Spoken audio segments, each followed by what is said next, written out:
Hi అండి, అందరూ ఎలా ఉన్నారు? నేను మీ సుమతిని. Welcome to our channel Sumathi's cooking Adda. ఈరోజు మన ఛానల్లో రెసిపీ వచ్చేసి సాఫ్టీ అండ్ చాలా టేస్టీగా ఉండేటటువంటి ఇడ్లీ. ఏంటి ఇడ్లీనా? ఇదేదో పెద్ద గొప్ప వింతలా చెప్తుందేంటి ఏమే అని అనుకోవచ్చు మీరు.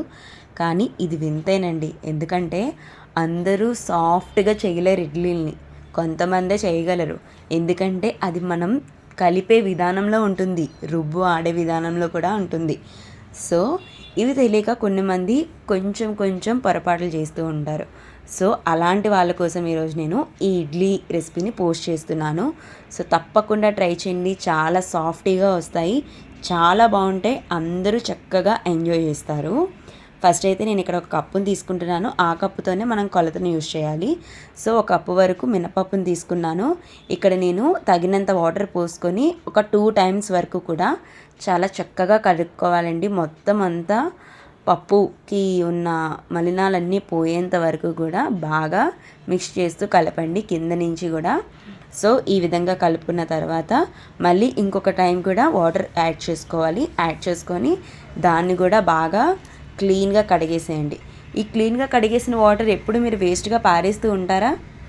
సో ఈసారి అలాంటి పని చేయకండి. ఎందుకంటే ఈ వాటర్ని మొక్కలకి వేస్తే మొక్కలు జమ్మని ఎదుగుతాయి. ఎలా ఎదుగుతాయి?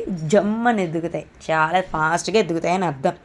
సో ఇది కూడా క్లీన్ చేసేసిన తర్వాత ఒక టేబుల్ స్పూన్ వరకు మెంతులు యాడ్ చేసుకోవాలండి. యాడ్ చేసుకున్నాక తగినంత వాటర్ని పోసుకొని మూత పెట్టుకొని ఒక సైడ్కి పెట్టుకోవాలి. ఇప్పుడు వచ్చేసి నూకని నానబెట్టుకుందాం. దీనికి ఒక గిన్నెని తీసుకొని మనం ఏ కప్పుతో అయితే మినప్పప్పుని కొలుచుకున్నామో సేమ్ అదే కప్పుతో 3 కప్పుల వరకు నేను ఇక్కడ నూకని యాడ్ చేస్తున్నాను. చాలామంది నూకని 2 కప్పులే యాడ్ చేసుకుంటారు. లేదు, నేను ఎప్పుడు 3 కప్పులే యాడ్ చేస్తాను. సోయా అంత బాగా వస్తుంది కాబట్టి నేను 3 కప్పుల వరకు యాడ్ చేస్తాను. అందులో కూడా వాటర్ పోసుకొని చక్కగా కడిగేసిన తర్వాత ఆ వాటర్ని వేస్ట్ చేయకుండా మొక్కలకి యూజ్ చేసుకోండి. ఒకవేళ ఎక్కువ అయిపోతే మాత్రం తర్వాత రోజుకు ఉంచుకొని తర్వాత రోజు వాడండి, పర్వాలేదు. సో ఇప్పుడు దాన్ని కూడా వాష్ చేసేసుకొని ఒక పక్కకు పెట్టేసుకొని ఒక 5 అవర్స్ వరకు కూడా మనము దాన్ని కదపకుండా అలా వదిలేయండి. 5 అవర్స్ తర్వాత తీసి చక్కగా మినపప్పుని గ్రైండర్లోనే గ్రైండ్ చేయండి. మిక్సీలో ఎప్పుడు ఇడ్లీకి గ్రైండ్ చేయొద్దు. మిక్సీలో గ్రైండ్ చేస్తే గట్టిగానే వస్తాయి, ఇది పక్కా. సో ఫిక్స్ అయిపోండి, ఇంకా మిక్సీలో అసలు చేయకూడదు. గారెలకు కానీ ఇడ్లీలకు కానీ ఎప్పుడు మిక్సీలో చేయకండి. అది మిక్సీలో చేశారు అని అంటే మాత్రం తప్పకుండా మీరు బేకింగ్ సోడా కలపాల్సిందే. అది కలిపితేనే మీకు బాగా వస్తాయి, అంటే సాఫ్టీగా, లేకపోతే రావు. గ్రైండర్లో వేసుకుంటే మాత్రం సాఫ్ట్గానే వస్తాయి, కాకపోతే మనం కలుపుకునే విధానంలో ఉంటుంది. సో ఇప్పుడు గ్రైండర్ వేసేసుకోవాలి. ఒక 5 అవర్స్ తర్వాత అది గ్రైండ్ అవుతున్నప్పుడు ఒకేసారి వాటర్ వేసేయకండి, ముందు పప్పును వేయండి. పప్పు బాగా మెత్తగా నలిగిన తర్వాత కొంచెం కొంచెం కొంచెం కొంచెం వాటర్ పోసుకోండి. ఒక 10 నిమిషాల వరకు ఈ విధంగా చేశాక ఒక చిన్న కప్పుతో వాటర్ పోసేసి అలా ఒక 5 నిమిషాలు వదిలేసేయండి. అంటే 15 మినిట్స్ పడుతుంది. సో ఆ తర్వాత మీరు తీసేసేయండి. రుబ్బిని నేను చూపించాను కదా, రుబ్బు ఆ విధంగా ఉండాలి. మన చేతిని ఇలా భూమి వైపు ఉంచితే అసలు అది పడకూడదు, ఆ విధంగా ఉంటే చక్కగా ఇడ్లీ వస్తుంది. సో ఇప్పుడు ఈ నూకని అండ్ అలాగే ఈ పప్పుని రెండిటిని కూడా కలిపేసుకోండి. నూకని మనం పిండేసుకొని వాడుకోవాలండి, మీకు తెలిసిందే కదా, నేను చెప్పలేదు కదా అని చెప్పి మళ్ళీ కింద కామెంట్ చేయకండి. సో ఈ విధంగా అయిన తర్వాత సాల్ట్ యాడ్ చేసుకొని చూడండి, టెక్స్చర్ ఈ విధంగా వచ్చేలా చూసుకోవాలి. సో ఆ విధంగా వచ్చాక నేను ఇక్కడ గంట సేపు మాత్రమే పక్కన పెడుతున్నాను.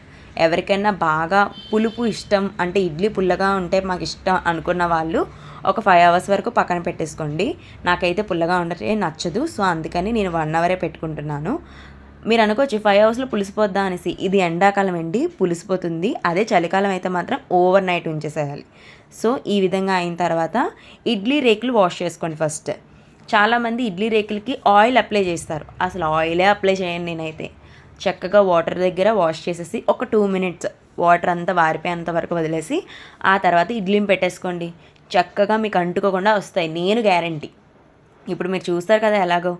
సో ఈ ఇడ్లీ పెట్టేసుకున్న తర్వాత అన్నింటిని మనం స్టాండ్లో పెడతాం కదా. ఇప్పుడు కూడా ఒక చిన్న టిక్ ఉంటుంది చూడండి. ఇప్పుడు ఈ టిప్ ఏంటంటే చూడండి, నేను చూపించాను, ఇడ్లీ కిందనుంది, అంటే ఇడ్లీ వేసుకునే మౌల్డ్ కిందనుంది, దానిపైన హోల్స్ వచ్చేలా పెట్టాను. అండ్ నెక్స్ట్ వన్ ఎలా పెట్టాను, హోల్స్ పైన ఇడ్లీ వేసే మౌల్డ్, అంటే ఇప్పుడు ఇడ్లీ రుబ్బేసాను కదా, ఆ మౌల్డ్ ఉండేలా పెట్టాలి. ఈ విధంగానే పెట్టాలండి. అప్పుడు కింద నుంచి ఒకదానికి ఆవిరి వస్తే ఆ పైద నుంచి ఆ కన్నాల్లో నుంచి ఆ పైదానికి ఆవిరి వెళ్తుందనమాట. ఇది ఇక్కడ టిప్పు చూడండి. ఆ విధంగా పెట్టాలి. ఆ విధంగా పెడితే ఇడ్లీ మీకు జస్ట్ 10 మినిట్స్ కానీ 15 మినిట్స్ కానీ పడుతుంది అంతే.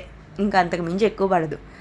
సో ఈ విధంగా అవ్వాలి. మీరు గిన్నెలోకి వాటర్ వేసుకుంటారు కదా ఇడ్లీ ఉడకబెట్టుకోవడానికి, అప్పుడు కూడా వాటర్ చూసుకొని వేసుకోవాలి. ఎక్కువ వేసేసుకున్నారనుకోండి, అది కింద నుంచి హీట్ పంపిస్తున్నప్పుడు కింద ఉండేది ఆ వాటర్కి తడిచిపోయి ముద్దలాగా అయిపోతుంది. సో ఆ విధంగా ఎప్పుడు ఎక్కువ వేసేసుకోకండి. తగినంత వాటర్ మాత్రమే వేసుకొని ఈ ఇడ్లీ వేసుకున్న గిన్నెలు తీసుకెళ్ళి ఆ స్టాండ్ అందులో పెట్టేసి మూత పెట్టేసాను. ఒక 10 లేదా ఒక 15 మినిట్స్ తర్వాత చూడండి. ముందు మనం వాటిని టచ్ చేసే ముందు చేతిని బాగా వాష్ చేసుకోవాలి. తడిపిన తర్వాత దాన్ని ఇడ్లీని టచ్ చేసి చూడాలి. చూడండి, ఇప్పుడు మీకు చూపిస్తున్నాను కదా, ఈ విధంగా టచ్ చేయండి. ఇడ్లీ నొక్కితే అప్పుడు మీకు తెలుస్తుంది అది ఉడికిందా లేదా అనేసి. మీకు అసలు చేతికి ఎటువంటిది కూడా, ఇప్పుడు నాకు అంటుకోలేదు చూడండి, ఈ విధంగా అంటుకోకుండా వస్తే అది పర్ఫెక్ట్గా కుక్ అయిపోయినట్టు. ఒక 5 మినిట్స్ తీసి పక్కన పెట్టేసేయండి. పక్కన పెట్టేసుకున్న తర్వాత ఇప్పుడు మీరు దేంతో అయితే తీద్దాం అనుకుంటున్నారో ఆ స్పూన్ని కొంచెం వాటర్తో తడిపి ప్లేట్లోకి ఒకటి నెమ్మదిగా తీస్తూ పెట్టుకోండి. నేను ఇప్పుడు పెడుతూ ఉంటాను చూడండి, ఇడ్లీ ఎలా షేక్ అవుతూ ఉంటుందో అగని చూడండి ఎంత సాఫ్ట్గా వచ్చాయి. అట్లా పెడుతుంటే ఈ ఇడ్లీ జస్ట్ షేక్ అవుతుంది. ఆ విధంగా అవుతే చాలా సాఫ్ట్గా వచ్చినట్టు మీకు చూస్తేనే తెలిసిపోతుంది. చూడండి ఎంత సాఫ్ట్గా వచ్చినాయో నా ఇడ్లీలు. నేను ఇక్కడ ఎటువంటి బేకింగ్ సోడా కూడా వాడలేదు, ఇంత సాఫ్ట్గా వస్తాయి ఇడ్లీలు. సో తప్పకుండా మీరు కూడా మీ ఇంట్లో ట్రై చేసి ఎలా కుదిరిందో నాకు కమెంట్ బాక్స్లో కమెంట్ చేయండి. అండ్ అలాగే మన వీడియోస్ చాలామంది చూస్తున్నారు కానీ చూసి వెళ్ళిపోవడం కాదండి, దయచేసి సబ్స్క్రైబ్ కూడా చేసుకోండి. కొత్తవారన్నా సరే పాతవారన్నా సరే, ఎవరైనా మన ఛానల్ని ఫస్ట్ టైం విజిట్ చేసినా ఇంతకుముందే విజిట్ చేసినా దయచేసి లైక్ చేయండి, షేర్ చేయండి, కమెంట్ చేయండి. అండ్ అలాగే సబ్స్క్రైబ్ చేసుకోండి. మీ అందరి సపోర్ట్తో నేను ముందుకు వెళ్తానని అనుకుంటున్నాను. ప్లీజ్ దయచేసి నన్ను మీ సపోర్ట్తో ముందుకు నడిపించండి. మీ ఇంట్లో ఒక ఆడపిల్లలా నన్ను ఆదరిస్తారని నేను అనుకుంటున్నాను. నెక్స్ట్ వీడియోతో మళ్ళీ కలుద్దాం. Bye bye. తప్పకుండా ట్రై చేయాలి, మర్చిపోకండి సుమా. Bye bye, take care.